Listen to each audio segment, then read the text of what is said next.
Hello everyone, आप सब लोगों का फिर से स्वागत है हमारे YouTube channel study with Shankar में।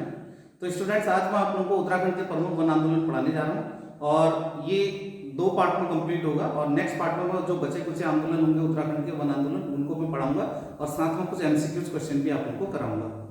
तो उत्तराखंड का जो सिलेबस है मैं सिक्वेंसली आप लोगों को पढ़ा रहा हूँ, और जो इस सिलेबस को आप लोग अगर कंप्लीटली पढ़ते हैं तो आप लोगों के कॉम्पिटिटिव एग्जाम के लिए बहुत ही ज़्यादा फायदेमंद रहेगा। तो सबसे पहला आंदोलन है तिलाड़ी आंदोलन। तिलाड़ी आंदोलन 30 मई 1930 को हुआ था टिहरी जनपद में। और तिलाड़ी आंदोलन के समय हमारे टिहरी रियासत के जो राजा थे वो नरेंद्र शाह थे। और नरेंद्र शाह तिलाड़ी आंदोलन यानी कि तिलाड़ी आंदोलन के समय इंग्लैंड की यात्रा में थे। और नरेंद्र शाह की जो पत्नी जो है वो कमलेंदुमती शाह है, इनके बारे में पहले भी डिस्कस कर चुका हूँ। और तिलाड़ी आंदोलन के समय कमलेंदुमती शाह पुणे की यात्रा में थी। तो बेसिकली आप लोगों को पता होना चाहिए तिलाड़ी आंदोलन, नरेंद्र शाह का जो दिमाग था वो चक्रधर जुयाल था। और अब मैं तिलाड़ी आंदोलन आप लोगों को बता रहा हूँ। हमारे उत्तराखंड में 1928 में टिहरी रियासत में एक नई वन नीति की घोषणा की गई थी और उस वन नीति का विरोध स्थानीय लोगों के द्वारा किया गया था 1930 में। स्थानीय लोगों के द्वारा जब इस वन नीति का विरोध किया गया तब चक्रधर जुयाल ने निहत्थे लोगों पर गोलियां चलाने का आदेश दे दिया। परिणाम स्वरूप 100 से अधिक लोग मारे गए। तब से उत्तराखंड के इतिहास में इसे उत्तराखंड का जलियांवाला बाग हत्याकांड के नाम से भी जाना जाता है और चक्रधर जुयाल को उत्तराखंड का जनरल डायर कहा गया है। तो तिलाड़ी कांड या तिलाड़ी आंदोलन के समय टिहरी रियासत के जो राजा थे वो नरेंद्र शाह थे और उस समय वो इंग्लैंड की यात्रा पर थी और उनकी पत्नी कमलेंदुमती शाह पुणे की यात्रा पर थी। विद्यासागर नौटियाल ने तिलाड़ी कांड से संबंधित एक पुस्तक लिखी जिसका नाम है यमुना के बागी बेटे। तो यमुना के बागी बेटे पुस्तक में तिलाड़ी कांड का वर्णन किया है और वो किसने किया? विद्यासागर नौटियाल। तो यहां से कॉम्पिटिटिव एग्जाम में क्वेश्चन बनेगा। नेक्स्ट आंदोलन है चिपको आंदोलन। चिपको आंदोलन आप लोगों को, चिपको आंदोलन हमारे उत्तराखंड का बहुत ही ज्यादा प्रसिद्ध आंदोलन है। और चिपको आंदोलन 26 मार्च 1974 को चमोली जनपद के रैणी गांव में हुआ था और गौरा देवी के नेतृत्व में 21 महिलाएं जाकर पेड़ों से चिपक गई थी। तब से गौरा देवी को चिपको वुमेन के नाम से जाना जाता है। जैसा कि मैं आप लोगों को बताता हूँ, हमारे चमोली जनपद के रैणी गांव में 1972 से ही इलाहाबाद की साइमन कंपनी को वनों को दोहने का ठेका मिल गया था कि वनों को दोहना है। तो गौरा देवी 1972 में महिला मंगल दल की अध्यक्ष बनी और 1974 में 26 मार्च 1974 को गौरा देवी के नेतृत्व में 21 महिलाएं रैणी गांव के वनों में जाकर पेड़ों से जाकर चिपक गई।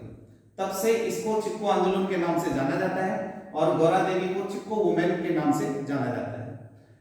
चिपको आंदोलन का प्रारंभिक नारा था हिम पुत्रियों की ललकार, वन नीति बदले सरकार, वन जागे वनवासी जागे। तो कॉम्पिटिटिव एग्जाम में ऐसा भी क्वेश्चन आ सकता है कि चिपको आंदोलन का प्रारंभिक नारा क्या था या चिपको आंदोलन में कुल कितनी महिलाओं ने भाग लिया था। तो कुल कितनी महिलाओं ने भाग लिया था पहला तो आंसर होगा 22। एक गौरा देवी है और गौरा देवी के नेतृत्व में 21 महिलाएं हैं, तो टोटल महिलाएं कितनी है? 22। नेक्स्ट आंदोलन की बात करते हैं पानी राखो आंदोलन। 1980 में पौड़ी गढ़वाल के उफरैखाल में नामक गांव में हुआ था और यहाँ पर पानी की कमी को दूर करने के लिए इस आंदोलन को चलाया गया। इस आंदोलन के जो नेतृत्व करता थे यानी कि प्रणेता थे वो कौन थे? सच्चिदानंद भारती थे। नेक्स्ट है रक्षा सूत्र आंदोलन। रक्षा सूत्र आंदोलन 1994 में टिहरी के भिलंगना घाटी में हुआ था और यहाँ पर भी 1994 के दशक में पेड़ों को काफी बुरी तरीके से काटा जा रहा था और तब पेड़ों में रक्षा बांधकर पेड़ों को न काटने देने का संकल्प लिया। और इसके जो नेतृत्व करता थे वो सुरेश भाई थे। नेतृत्व करता या प्रणेता? तो सुरेश भाई के नेतृत्व में स्थानीय लोग गए और इस आंदोलन का विरोध किया। नेक्स्ट है झपटो छीनो आंदोलन। झपटो छीनो आंदोलन भी कॉम्पिटिटिव एग्जाम में पूछा जाएगा। 1998 में चमोली जनपद के रैणी, लाता व तोलमा गांव के लोगों ने इस आंदोलन में भाग लिया था। इस झपटो छीनो आंदोलन का संबंध किससे है? कॉम्पिटिटिव एग्जाम में पूछा जाएगा। तो आंसर होगा किस राष्ट्रीय उद्यान से? तो आंसर होगा नंदा देवी राष्ट्रीय उद्यान। तो हमारे उत्तराखंड में नंदा देवी राष्ट्रीय उद्यान चमोली जनपद में और नंदा देवी राष्ट्रीय उद्यान की स्थापना 1982 में की गई थी। कॉम्पिटिटिव एग्जाम में पूछा गया है, अभी लास्ट टाइम ही कॉम्पिटिटिव एग्जाम में आया था कि नंदा देवी राष्ट्रीय उद्यान की स्थापना किस वर्ष हुई? तो आंसर होगा 1982। तो 21 रैणी, लाता व तोलमा गांव के लोग जो थे, इन 3 गांव के लोगों को नंदा देवी राष्ट्रीय उद्यान में जाने की अनुमति नहीं दी गई इस आंदोलन के तहत। और जब अनुमति नहीं देंगे तो स्थानीय लोग ना तो वहां पर चारा लेने जा सकते हैं, नहीं लकड़ी लेने जा सकते हैं, तो किसी भी चीज को लेने नहीं जा सकते। तो फाइनली 21 जून 1998 को लाता गांव में इस आंदोलन के विरुद्ध धरना हुआ और 15 जुलाई 1998 को तीनों गांव के लोग अपने पालतू पशुओं को लेकर जबरदस्ती नंदा देवी राष्ट्रीय उद्यान में घुस गए। तब से इस आंदोलन को झपटो छीनो आंदोलन के नाम से जाना जाता है। नेक्स्ट है मैती आंदोलन। मैती का मतलब क्या होता है? माई। बहुत ही इंटरेस्टिंग आंदोलन है हमारे उत्तराखंड का ये, और सच कहूं तो मुझे बहुत अच्छा आंदोलन लगा मैती आंदोलन। और 1996 में चमोली जनपद के ग्वालदम से शुरू हुआ था और बेसिकली इस आंदोलन में विवाह के अवसर पर वर व वधू द्वारा पौधे रोपने की परंपरा निभाई जाती है और वर व वधू द्वारा इस आंदोलन में सिर्फ महिलाएं भाग लेती हैं और जो सबसे बड़ी महिला होती है उसे दीदी का दर्जा दिया जाता है और वर व वधू द्वारा पौधे रोपने की परंपरा है बेसिकली। और इस आंदोलन के जो प्रणेता है वो कल्याण सिंह रावत है, कल्याण सिंह रावत। तो आगे बढ़ते हैं। डूंगी पैथोली आंदोलन 1980 के दशक में हुआ था। चमोली जनपद के डूंगी पैथोली गांव से यह शुरू हुआ था और बेसिकली यहाँ पर डूंगी पैथोली आंदोलन का संबंध किस वृक्ष को काटने के विरोध में हुआ था? तो आंसर होगा बांस के वृक्ष।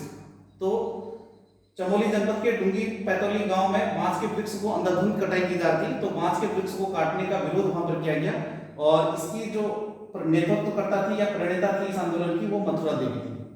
नेक्स्ट है कुंजड़ी वन आंदोलन।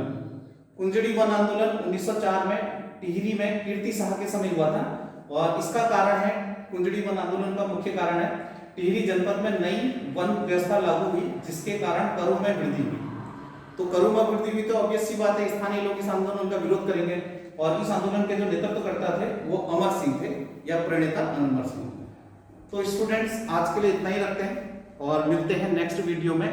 अन्य वन आंदोलन है जैसे नदी बचाओ आंदोलन क्या है, छरबा आंदोलन क्या है, इस तरह के आंदोलन में उसमें पढ़ाऊंगा और आंदोलन से संबंधित एमसीक्यूज क्वेश्चन कराऊंगा आप लोगों को। तो आज के लिए इतना ही रखते हैं। थैंक यू सो मच और मेरे चैनल को लाइक शेयर एंड सब्सक्राइब जरूर करें।